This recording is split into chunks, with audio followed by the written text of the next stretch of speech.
네, 민주언론 역사, 언론 개혁의 중심에 있는 동아자유언론수호투쟁위원회, 줄여서 동아투위라고 하면 많은 분들께서 기억하실 겁니다. 동아투위가 올해로 결성 46주년을 맞았는데요. 이 시기에 맞춰서 우리나라 대표적인 언론사라고 할 수 있습니다. 조선일보와 동아일보, 이 두 신문에 100년 역사를 다룬 평전이 출간이 됐습니다. 시사본부 금요초대석 동아 조선평전의 저자이자 건국대 미디어 커뮤니케이션 학과 손석준 교수와 함께 앞서서도 저희가 언론에 대한 쓴소리 많이 했었는데 언론 문제 또 어떻게 언론이 나가야 할지 잘못된 건 어떻게 바꿔야 할지 좀 말씀 나눠보도록 하겠습니다. 손석준 교수님 모셨습니다. 어서 오세요. 네, 안녕하세요. 예. 요즘 어떻게 지내셨어요? 전 교수니까요. 예. 강의와 연구 본분에 충실해야죠. 네. 근데 다만 이제 지식인의 한 사람으로서는 네. 촛불혁명에 이제 일어난 지 4년 이제 5년째 들어가고 있는데요. 네. 아마 저만 그런 것은 아닐 겁니다. 많은 사람들이 자괴감이 네. 들 텐데요. 우리 민중의 삶이 예. 전혀 나아지지 않아서 그런 안타까움 그리고 걱정 이런 게 어쩔 수 없이 잠겨 있습니다. 그러니까 2016년 그 당시 보면 네. 많은 국민들이 분노했고 네. 그 추운 날 모여서 촛불을 들었고 그 외침이 우리가 이렇게까지 할 수 있구나라는 자부심도 있었고 그럼요. 그리고 이제 새롭게 정권을 바꾸기도 했고 네. 그리고 나서는 우린 이만큼 했다. 이제 잘 돌아가겠거니라고 생각을 했는데 좀 계속 지나다 보니까 그래도 이건 아닌 것 같은데라는 생각하시는 분들도 계시고 아니면은 그땐 그때고 지금 난 내 삶을 살겠어라고 하시는 분들도 계시고 다양한 분들이 계십니다만 네. 지금 이렇게 언론 쪽에 많은 관심을 두게 된 특별한 이유가 있으신지 궁금합니다. 네. 그 촛불혁명이 이렇게 민중의 삶을 민중이라고 하니까 막연하게 생각하실 수도 있는데요. 네. 사실은 비정규직 농민 그리고 또 영세 자영업자들 네. 이런 분들이죠. 근데 삶이 나아지지 않았고 오히려 이제 부익부 빈익빈 체제는 네, 부동산 이 문제로 오히려 더 벌어진 게 아닌가 이런 예. 우려를 하고 있습니다. 그런데 촛불혁명이 이렇게 어떤 성과도 거두지 못한 데에는 두 가지 이유가 있다고 생각하는데요. 예. 1차적으로는 문재인 정부와 민주당 책임이죠. 예. 네, 그 책임을 이렇게 무시할 수 없습니다. 그런데 이제 두 번째는 언론의 책임이 있다는 생각이 들었고요. 네. 지난해 이제 조선 동아가 100주년을 맞았을 때 언론이 촛불혁명을 어떻게 사실상 아무런 진전도 없게 만들어 왔는지 네. 이런 것에 대한 성찰이 좀 필요하다는 생각에서 네, 조선 동아 마침 100년을 맞았고요. 예. 또 두 신문이 100년을 맞아서 앞으로 100년도 자신들이 엄청난 역할을 할 것이다.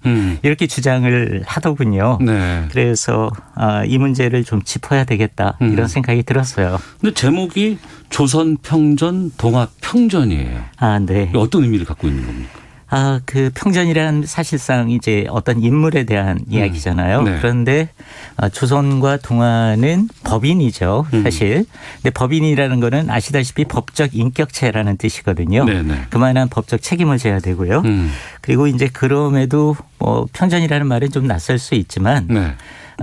조선일보와 동아일보 그리고 또 이제 방송까지 함께 갖고 있는 이 언론 매체들이 우리 삶의 주변에서 또는 우리 삶의 중심에서 우리들에게 살아있는 매체로서 살아있는 존재로서 네. 영향을 행사하고 있다라는 의미에서 그냥 평전이라고 이렇게 구상을 했습니다. 네. 특별히 조선 동아에 집중하신 이유도 있을까요? 그럼요. 1920년 창간 이후 그때 일제 강점기잖아요. 네. 그리고 또 우리가 분단이 되고 그리고 군부 독재를 거치면서 그리고 또 지금에 이르기까지 이 두 신문사와 함께 했었죠. 네. 사실 민주주의는 다 아시다시피 현대사회 또 여론 정치라고 하잖아요. 그 여론을 형성해 가는데 두 신문이 가지고 있었던 영향력은 뭐 상당했죠. 저는 지금도 네. 뭐 유튜버가 가장 신뢰하는 매체라고 되어 있습니다만 정말 그렇게 돼버렸어요. 네. 예, 예. 그럼에도 불구하고 유튜버들도 의존하고 있는 그 뉴스는 상당 부분 이런 주요 매체들에서 나오고 있다 이렇게 생각을 하고 있습니다. 조중동으로 대표되는 보수 언론의 신문방송 복합체에 대한 문제의식도 약해지고 있다. 이 말씀은 어떤 뜻입니까? 예. 제가 이제 언론개혁운동 1987년 6월 항쟁 이후에 시작을 했는데요. 네. 그때 6월 항쟁 이후에 언론 개혁이 필요하다는 생각은 군부 독재 시절에 뭐 박정철 고문치사 사건 그리고 권인숙 성고문 사건 언론이 제대로 진실 보도를 전혀 한 적이 없었거든요. 당시에 그랬습니다. 예, 그래서 이제 언론 개혁을 해야 된다. 그리고 그 여론 시장을 독과점하고 있는 조선 중앙 동아일보의 여론 독과점을 해소해야 된다는 생각으로 언론 개혁 운동이 보편화되어 갔었거든요. 예. 하지만 그 결과는 결국 그 조중동 여론 독과점이 해소되기는커녕 네, 방송까지 갖게 된 거예요. 이명박 정부에서. 종편까지 지금 그렇죠. 다 가지고 있죠. 네, 그러니까 언론개혁 운동을 해온 그 주체 세력 입장에서 보면 정말 난감한 상황이죠. 네. 그런데 이 문제가 문제의식이 약해지겠다고 말씀드린 이유는 사실 종편 방송을 만들 때 날치기로 했거든요. 국회에서. 예. 국회 날치기 통과할 때 지금 민주당은 분명히 이야기했습니다. 우리가 다시 우리에게 다시 집권을 할 기회를 주면 이걸 다시 없애겠다. 라고 얘기를 당시에 했었어요. 약속을 했었는데 울부짖으며. 네. 예. 그런데 뭐 지금 그런 문제의식 하나도 없잖아요. 문재인 정부 들어와서 국회에서도 엄청난 의석을 갖고 있는데도 전혀 문제의식이 없다. 이런 뜻에서 말씀드린 겁니다. 당시 종편 출범할 때 그런 얘기도 했었어요. 어떤 거였냐면 워낙에 여론 지형이나 언론 지형이 좋지 않아서 광고도 한계가 있고 그래서 그 종편 4개 저 살아남지 못한다. 2개 정도나 겨우 살아남을까 싶었는데 지금까지 계속해서 위치를 갖고 있잖아요. 이건 어떻게 보세요? 그렇죠. 이제 어떤 분은 심지어는 이제 그 조중동이 종편을 가지면 조중동 필망이다 이런 식의 이야기도 주장을 하고 그랬었는데요. 나이브한 생각이죠. 그것은 자본의 힘을 과소평가한 그런 사례입니다. 이제 하지만 뭐 그 자본 한국 사회를 해오고 있는 그 수출 대기업 자본 중심 그리고 그 자본을 대변하고 있는 조중동 매체 그들이 방송을 해 가는데 그 한국의 지배 질서가 뭐 돕지 않겠습니까? 네. 그리고 그런 그 지난 10년이 바로 그 결과이고요. 뭐 종편은 지금 상당히 자리 잡아가고 있죠. 문재인 정부 들어서서 오히려 더 자리 잡아가고 있는 그런 안타까운 상황이 벌어지고 있습니다. 하지만 생각이 다른 쪽에서는 그렇지 않다. 보수 쪽에서는 상당히 여기에 대해서 기대를 거는 것도 있고 이들이 내가 봤을 땐 또 올고준 보도들도 많이 하고 있다더라라는 분들도 계시잖아요.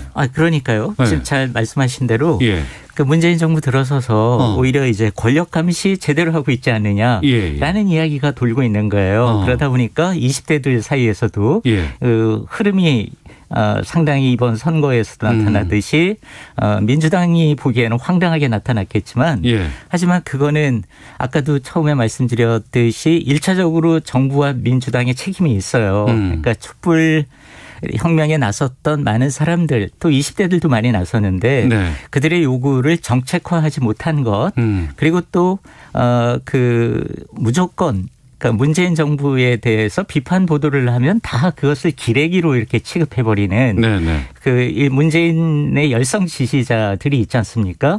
그 역작용입니다. 그러니까 언론 개혁이라는 것이 어떤 특정 정파를 위한 것이 아니잖아요. 진실과 정의를 위한 그런 언론 그리고 민주 공론장을 형성하기 위한 것인데 근데 마치 그 문재인 정부를 비판을 하면 그것이 잘못된 것이냐 이렇게 몰아간 그 결과가 역으로 오히려 역풍을 불러일으켜서 TV조선 뭐 이런 쪽이 오히려 권력 감시를 충실히 하고 있는 게 아니냐 이런 현상까지 나타나고 있는 거죠. 하지만 뭐 잘 아시다시피 TV조선이 사실에 근거해서 그 권력 감시를 하고 있지 않은 그런 사례들도 많이 있지 않습니까? 예. 그렇게 생각해 보면 정말 안타까운 일이죠. 손 교수께서 이 보수신문에 특히 뭐 신문을 바로 평가하는 것도 있지만 언론 사주 문제를 상당히 많이 오랫동안 네. 파헤쳐 오신 분으로 알고 있습니다. 네. 여기에 대해서 좀 말씀 좀. 왜 언론 사주 문제가 중요한 겁니까? 이제 그 공영방송 같은 경우에는 네. 이제 KBS에 계시잖아요. 네네. 5년마다 정부가 바뀌면 네. 사실 이제 그 전 정부에서 좀 쓴소리를 했다가 잘못되더라도 다시 살아날 기회가 있잖아요. 근데 신문사 같은 경우에는 사주가 있기 때문에 네네. 그 일반 그 대기업하고 마찬가지입니다. 그 오너라고 흔히 이야기하는 언론 예. 자본이죠. 그들이 자자손손 세습해오거든요. 그래서 거기에 들어가서 입사해서 네. 기자가 한 번 사주에 눈밖에 나면 그럼 이제 기회가 없는 거예요. 뭐 여러 가지 다른 정치적인 지형이 바뀐다거나 네. 이런 것들이 전혀 영향력이 없는 거죠. 그러니까 자본의 힘이죠. 예. 그런 것들이. 그러다 보니까 그 새 신문사의 경우에 이제 사주의 권한이 아주 강력해서 거기에 넘어서는 보도를 하기가 어렵습니다. 네. 어차피 이제 입사할 때는 다 똑같아요. 사실은 누가 네. 꼭 거기 가고 싶어서 가고 누가 KBS 꼭 오고 싶어서 오는 거 아니잖아요. 다 시험 보다가 이제 가는 건데 네. 그런데 시간이 지나다 보면 거기서 활동하는 기자들의 사고가 이제 구속되어 가는 거죠. 젖어들고. 네. 예. 그렇기 때문에 이 사주가 관여하는 권한을 약화시키지 않으면 네. 우리 사회의 건강한 여론 형성은 어렵다라는 게 문제의식이고요. 네. 방송의 경우에도 사실 마찬가지죠. 권력이 바뀌는 거에 따라서 정파적으로 방송을 하면 안 되잖아요. 그렇죠. 이제 그렇기 때문에 권력으로부터의 역시 편집권이나 편성권 독립은 네. 여전히 중요한 과제다 이렇게 말씀드릴 수 있겠습니다. 해외에 정말 이 100년 역사를 갖고 있는 언론사는 흔치 않을 거 아니에요. 네, 그렇죠. 나라마다 몇 곳 그렇게 많지는 않을 거예요. 네. 다른 해외 사례는 어떻습니까? 네. 언론사들 어떻게 운영되고 있는 네, 거예요? 흔히 뭐 이제 조중동의 그 보도에 익숙한 많은 사람들은 해외에서도 그렇게 하는 걸로 알고 있는데 그렇지 예. 않죠. 사실 사실 자본주의 사회에서 대기업들이 자기 자식에게 기업을 물려주는 사례는 그렇게 많지 않습니다. 당장 예. 애플만 하더라도 스티브 잡스가 자기 아들에게 물려줬나요? 그렇지 않잖아요. 그렇죠. 그런데 우리는 이제 그렇게 생각하고 있고 신문도 마찬가지죠. 물론 예외적인 경우도 있어요. 네. 뭐 뉴욕타임즈 같은 경우에 5대째 지금 가고 있는데. 뉴욕타임즈는 그 가족으로 그렇습니다. 이렇게 운영이 가족 돼요. 경영입니다. 예, 예. 하지만 거기 엄격하죠. 후계 선출 과정이 엄격합니다. 우리하고 다른 게 가장 네. 결정적인 것은 사주가 다른 제국주의 그것도 자신들의 제국주의가 아니라 다른 나라의 제국주의 침략 그 제국주의에 협조한 이런 사람들이 가족 경영을 하고 있는 나라는 없습니다. 이건 사실 우리가 그만큼 친일 청산을 하지 못했던 것인데요. 네. 우리 일본을 상당히 많은 사람들이 이제 일본에 대해서 상당히 좋지 않은 감정 당연히 가질 수밖에 없죠. 그런데 그 일본만 하더라도 네. 일본에서 전쟁 제국주의 전쟁에 동의했었던 공감을 했었던 동조했었던 신문사 사수들은 다 쫓겨났어요. 쫓겨났어요. 그럼요. 네. 근데 이제 정작 한국은 다른 나라 일본 제국주의에 협력하고 이랬던 신문들이 여전히 네. 그 가족 가계가 지금도 4대째 이제 이렇게 세습해 오면서 우리 여론 시장을 독과점하고 있는 거죠. 네. 그러니까 저는 그런 궁금증이 있는 게 그 전엔 그랬다고 하더라도 또 우리 국민들이 워낙에 좀 깨어있는 분들이 많이 계시고 시민의식도 높기 때문에 이런 부분들은 제어하고 바꾸고 나갈 수 있다고 생각을 하거든요. 그리고 그랬을 거라고 하고 그런 움직임들이 많이 있었는데 네. 그래도 승승장구 계속해서 오고 있잖아요. 네. 그건 왜 그렇다고 보세요? 이제 언론 운동을 많은 사람들이 해왔지만 예. 그럼에도 불구하고 조중동 매체력이 있어요. 그 조중동 매체력은 단순히 독자에만 가는 것이 아니라 네. 정치인, 경제인 그리고 학자에게 아주 큰 영향을 끼치죠. 네. 그러다 보니까 정치가 지금도 우리 한국 정치를 보면 어떤 특정 정당과 어떤 특정 신문이 함께 가고 있는 모습을 볼 수 있지 않습니까? 네. 근데 뭐 자세히 논의하기에는 좀 자리가 시간상 적절하지 않은 것 같고요. 네. 이제 그렇게 해 오니까 그러니까 정치 지배 세력 그리고 자본을 가진 경제적 지배 세력과 결탁되어 있기 때문에 네. 거기에 이제 또 그 학교 대학 교수들까지 이렇게 가세를 해 있고 네. 그러다 보니까 쉽지 않죠. 일반 그 수용자들이 예. 넘어서기에는. 구하나 사구님께서 종편 만들어질 때는 조중동의 양손에 칼을 쥐어준다는 것을 몰랐어요. 국민들이 그릇된 판단을 하게 된 데는 언론의 영향이 크다고 봅니다. 라는 의견도 주셨는데 또 많은 분들은 이렇게 여쭤보시네요. 5929님, 9531님들 분들께서 그러면 KBS에 대해서는 어떻게 생각하십니까? 교수님 이렇게 의견 주셨거든요. 아, 네. 예. KBS에 대해서는 지금 KBS 안에도 고민하는 분들이 많이 있잖아요. 그리고 현재 또 국회에도 네.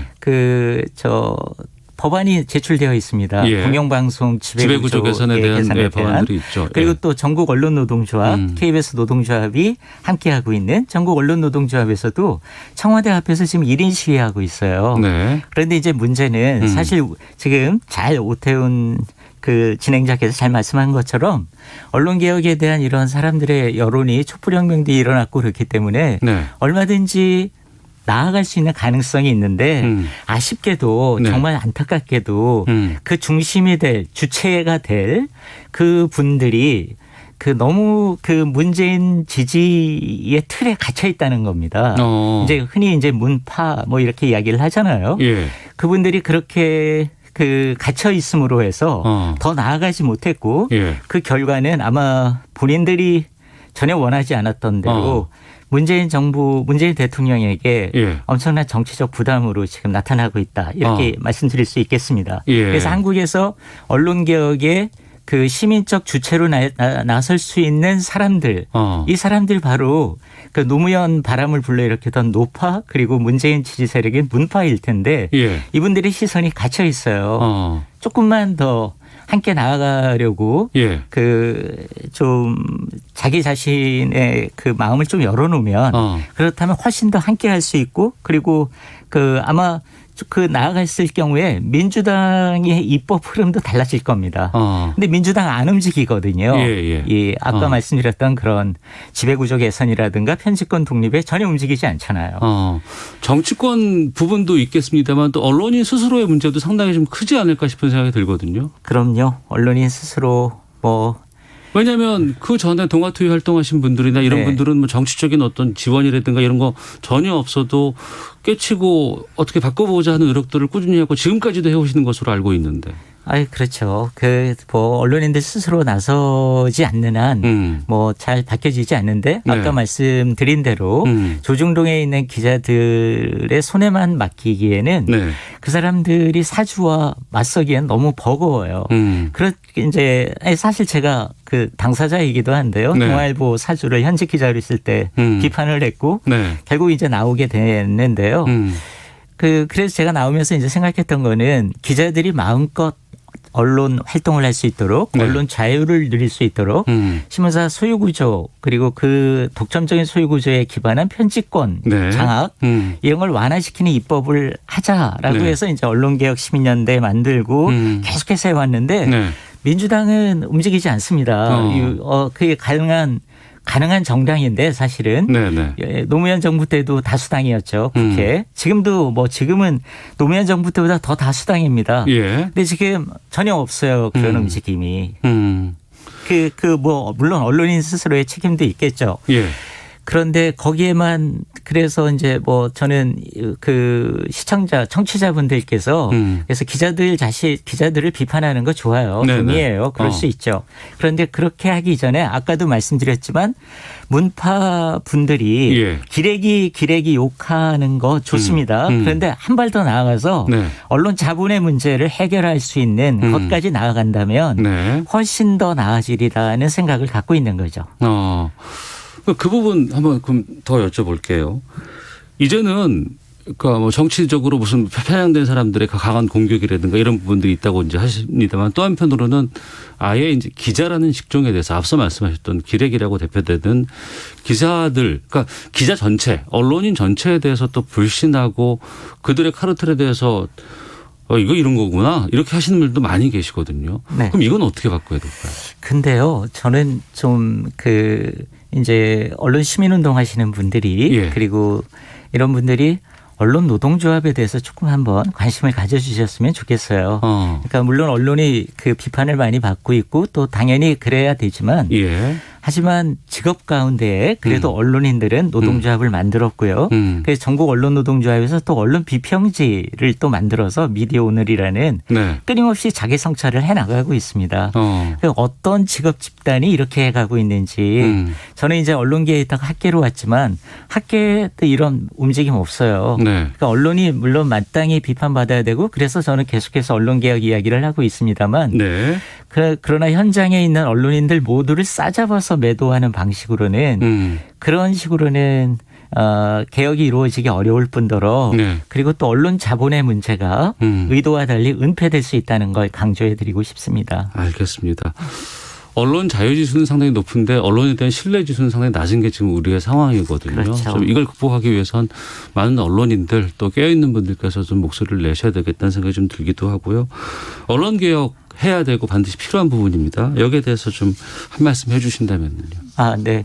언론 개혁은 사실 지금 우리가 경쟁 체제에 살고 있잖아요. 각자 도생하는 사회입니다. 네. 그래서 이 패러다임 변화를 시켜야 되는데 사실 촛불혁명의 우리가 외쳤던 것이 이런 나라다운 나라를 만들자는 거 아니었나요? 그리고 대통령 스스로 이제 그거를 강조를 했고요. 예.